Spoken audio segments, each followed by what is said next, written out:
and Craig Smoak. John Machota, athletic.com, covers the Cowboys, with us on Wednesdays, a little bit later than normal. Thank you, John. We appreciate it. I have not watched 1 second of live Hard Knocks, and it's not because I wasn't interested. It's just that didn't have the time. I sent Craig and Paul a picture of the drone that started like what seemed like a mile away from the star and all the way through all the things, through car windows and everything else. Did you see that, John? And that's an amazing shot. I know that has nothing to do with football, but I wanted to bring it up.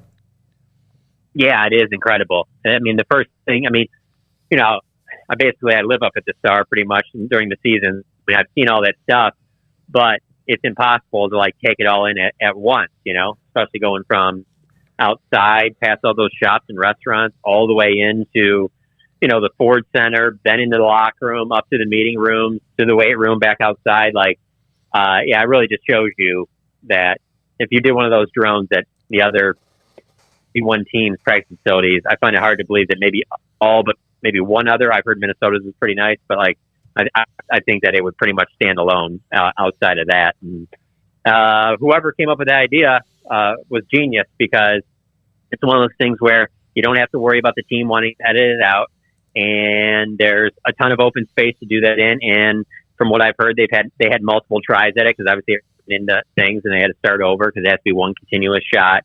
But man, yeah, what a great idea. And here's the thing, like normally if you told me this is how they're going to start out, they're going to have this 3.5 minute drone video going around, I'd be like, 3.5 minutes seems like a lot. But when you're watching it, you're just kind of like, wow, that really was amazing. All right, John, backup quarterback starting to get to be a mess. When I hear Steven and Jerry telling me how Cooper Rush can do everything, I start to, my BS meter goes off.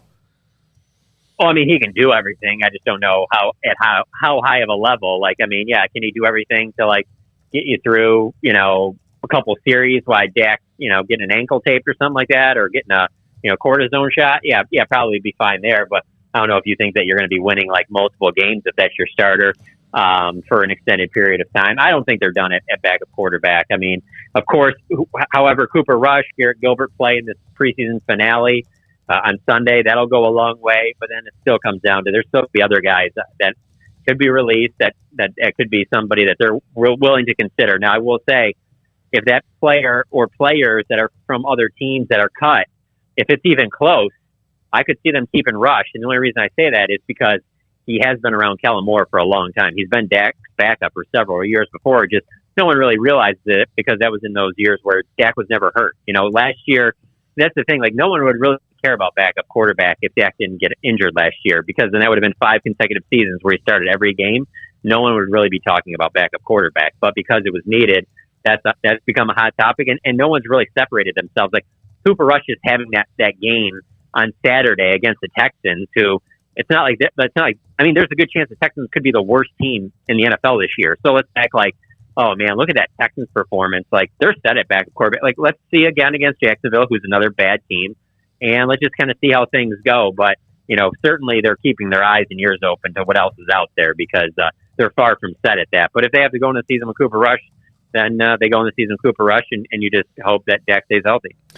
They're pretty set at running back, obviously, John, with Ezekiel Elliott and also Tony Pollard. But I did see the injury news about Rico Dowdle, and I guess he was as their number 3 running back. Do they have guys on the roster you think that will just slide into that spot already, or is it something where they probably look over the cuts in the free agent market and perhaps bring somebody in?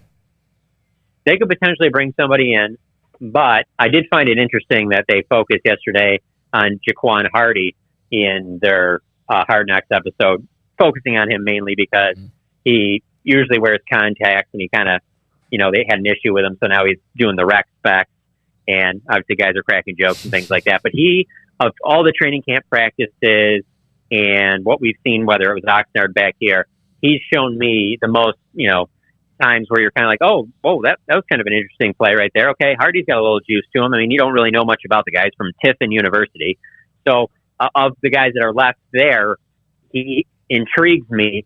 But, I thought that they'd go into the season with just 3. I thought it would just be Zeke, Pollard, and Dowdle. Now Dowdle's out for the season and put on IR today from a hip injury suffered in that Texas game. So that third running back spot's open. They could potentially fill it with Nick Ralston, the fullback from Argyle. Maybe that's an avenue they go. Maybe it's Jaquan Hardy. Maybe it's a guy that's not on the team right now. I don't think it's a major concern right now just because Tony Pollard and Zeke are healthy. And as long as that's the case, nobody outside of them two are going to get touches anyway. But you do worry if you're in a game and all of a sudden Zeke gets hurt or Pollard gets hurt, you want another running back and somebody that knows the offense. So I'm going to be writing something for The Athletic for tomorrow about basically like the position groups to keep an eye on in this final preseason game, because there's 5 or 6 that I think are far from settled. You already mentioned backup quarterback, but that number 3 running back is going to be interesting too.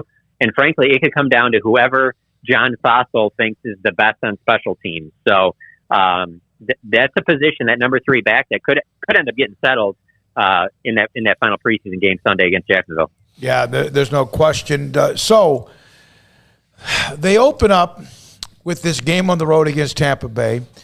Do you feel like the secondary, this is the ultimate test, right, against Brady and the Buccaneers and what they do and what he can do, and he can dice you and dissect you and razor blade cut you all over the place? You get a pretty good idea right off the top? You do, but I mean, just from my perspective, I kind of feel like this game is, you see Dak coming back. The biggest storyline with the Cowboys throughout this training camp, so week 1 is going to be, it's all about Dak. That's what everyone talks about. I mean, CeeDee Lamb and Micah Parsons have done the most damage, and they've gotten highlights and views for what they've done in camp. But it's all about Dak Prescott. And then these are the defending Super Bowl champs. Obviously, they'll have type of game ceremony recognizing them winning the Super Bowl last year in Tampa Bay. And so it'll all be about Tom Brady. And I just got this feeling that this is going to be one of those like 30 carry games for Ezekiel Elliott, because 1, they're going to want to keep Brady off the field, and 2, they're going to want to, work Dak back in. Like, Dak's out there today, and he's making every single throw. He's throwing on the run. Now, nothing over 30 yards, but even on a 30-yard ball down the left sideline to Dalton Schultz, I mean, was just right on the money. And so you're kind of sitting there, and you're just like, okay, well, it looks like Blake Jarwin, but then he had a ball in the seam to Dalton Schultz where you're just like, yeah, this looks like regular Dak. And same thing, hit Amari Cooper on a slant. And so I think Dak will be fine for the season opener, but there's a feeling that I have that this could be a big Ezekiel Elliott game. For one, Zeke's been at his best when he's healthy. And I mean, last year in the season opener, I thought that was some of the best we saw Zeke season. Like, why not ride him in this first game? Give him 25, 30 carries. Not only help out your offense, but help out your defense. So, hey, maybe it goes into a quarterback battle, and both guys are slinging it all over the place. But don't sleep on the possibility of Zeke having to be the guy and be the reason why they win or lose the game. Do they like any of the young safeties that they brought in? That's the thing. That Israel Mukwamu, he's a guy that I think is on the bubble right now. If he had a really good game on Sunday, maybe that changes his standing right now. He's a corner who kind of, I don't know. He's not like, I don't look at him as a safety, even though they have him playing safety because of his length. It's going to be tough for him. Because here's the deal at safety. Like, they really like Darian Thompson special teams. And so I know fans, when you mention Darian Thompson in a possible 53, just get so annoyed. I'm not saying he's going to play a bunch on defense, but if you keep Darian Thompson, then I think you're keeping 5 safeties, because you're keeping DeMonte Casey, you're keeping Donovan Wilson. I don't see why you would sign Malik Hooker if you're not keeping him. And then really the best safety or made the most plays over the last few days, last week, is probably Jaron Kearse. And I mean, today, Dak's out there for 18 plays, 6 handoffs, 12 passes. He completes 11 passes. The only incompletion was Jaron Kearse coming on a blitz and knocking the ball down at the line of scrimmage. Like, he's a pretty good player. He's a good special teams player. So I think they're going to go with more veterans there. I just don't know that any of those young guys really have a chance at safety. Thank you, John. Appreciate your time. We got a text. John Machota, theathletic.com, covers the Cowboys. Got a text as he was wrapping it up. Carl Campbell, huge Penn State fan. Does Micah Parsons get his first sack against TB12 in the opening game in a week or two against the Buccaneers? All right, coming up next, Hall of Fame writer John McClain, Paul's Top 5 in 18 minutes. Armstrong and Jack are here today behind the scenes that make us look better in front of the scenes, in front of the cameras with Paul, Craig, David Smoak, and this is 365.